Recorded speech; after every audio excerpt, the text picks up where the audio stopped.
Hello and welcome to the channel. My name is Josh and you're watching our history. Today we're going over the life of Leander Starr Jameson, famously known for the failed Jameson raid in the Transvaal in 1895. So if you enjoy this, please be sure to like, and if you're new here, consider smashing the subscribe button. If this isn't your first rodeo and you haven't shown some love to that subscribe, now is your opportunity. Thank you very much for watching. Sir Leander Starr Jameson is a first baronet, KCMG CB PC, lived from 9th of February 1853 to the 26th of November 1917. He was a British colonial politician who was best known for his involvement in the ill-fated Jameson raid. Early life and family. Leander Starr Jameson, the youngest of 12 children, was born on the 9th of February 1853 in Stranraer, Wigtownshire. His father, Robert William Jameson, was a writer to the Signet, while his mother, Christian Pringle, was the daughter of Major-General Pringle. Leander was a great-nephew of Robert Jameson, who served in the Regius Professor of Natural History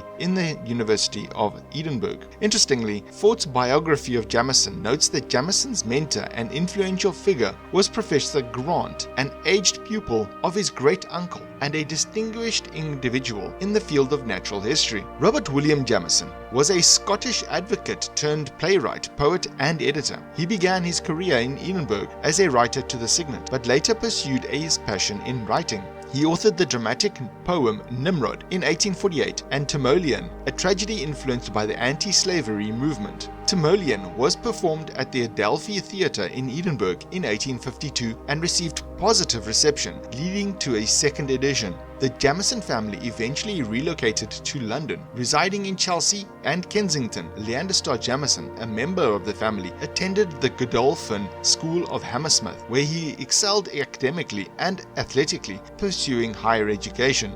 Leander was a highly educated medical professional who studied at the University College Hospital in London. He excelled as a medical student, earning a gold medal in materia medica. After completing his own medical qualifications, he worked as the resident medical officer at the University College Hospital. Leander's career in London showed great promise, but unfortunately his health suffered due to overwork in 1878. As a result, he moved to South Africa and settled in Kimberley, where he quickly gained a stellar reputation as a doctor. Notably, he treated prominent figures such as President Kruger and Lobengula, the Matabele chief, and interacted closely with Cecil Rhodes. Jameson served as the Induna for the Mbeza regiment of the Matabele King's army. He gained his esteemed position after successfully treating the king's gout. Despite being of different race, Jameson underwent the initiation ceremonies associated with this honor. As an Induna, he enjoyed certain privileges. In 1888, Jameson used his influence with Lobengula to persuade him to grant concessions to the agents of Cecil Rhodes. This ultimately led to the establishment of the British South Africa Company. Jameson then joined the pioneer expedition of 1890.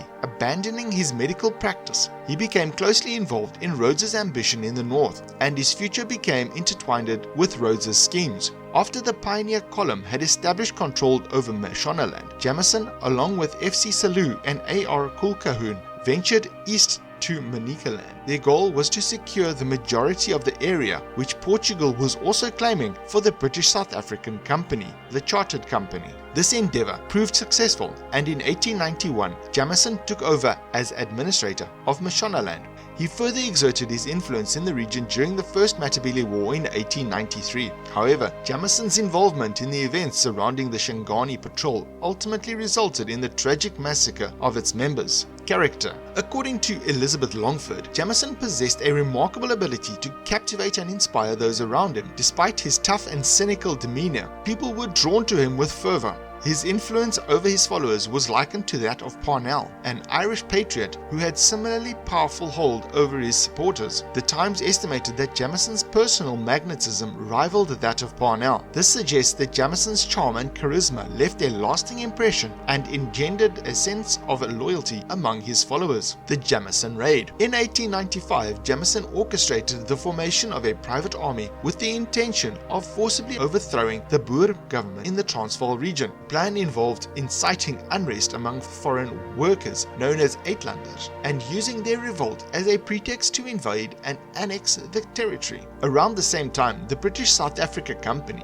acquired the strategically important Pitsani strip located on the border of the Transvaal from the Colonial Office. This move was ostensibly made to safeguard a railway in the area, but it was driven by Cecil Rhodes's desire to bring South Africa under British control and support the disenfranchised Uitlanders' resistance against Afrikaner dominance. Cecil Rhodes hoped that the involvement of his company's private army would ignite an uprising among the Uitlanders. To carry out his plan, Rhodes's forces were gathered in the Pitsani Strip. Joseph Chamberlain, on Boxing Day, informed Prime Minister Salisbury of an anticipated uprising and an impending invasion, although the exact timing was uncertain. However, the subsequent Jameson raid turned into a disaster, resulting in the surrender of the invading force. On December the 31st, Chamberlain received a confidential telegram at his residence, Highbury Hall in Birmingham, from the Colonial Office, confirming the commencement of the raid. While sympathetic to the goals of the raid, was uncomfortable with the timing of the invasion. He believed that if the raid succeeded, it would have severe consequences for him personally. Consequently, he swiftly travelled to the Colonial Office in London and ordered Sir Hercules Robinson, the governor of the Cape Colony,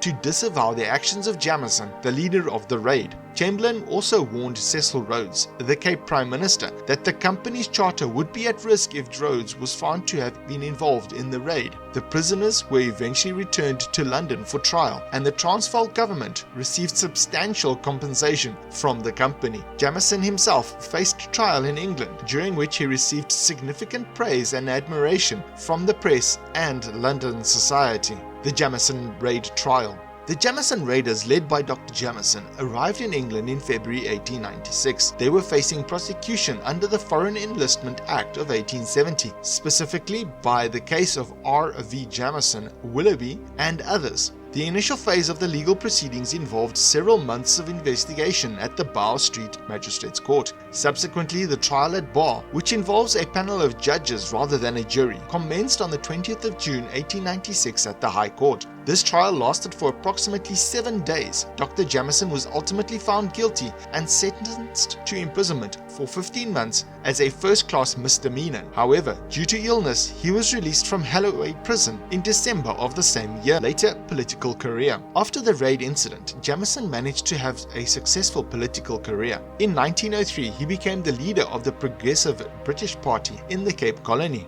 His party achieved success, and Jameson served as Prime Minister of the Cape Colony from 1904 to 1908. His government was notable as it consisted entirely of British politicians, which was unprecedented in Cape history. In 1907, he was appointed as a Privy Councillor during the Conference of Colonial Premiers in London. Jameson later became the leader of the Unionist Party of South Africa from 1910 to 1912, but he was ultimately defeated by the National South African Party in 1910 election and did not hold political power again. If you enjoy this channel, and you would like to support more content like this, because all contributions are greatly appreciated, please check out the Patreon link in the description below.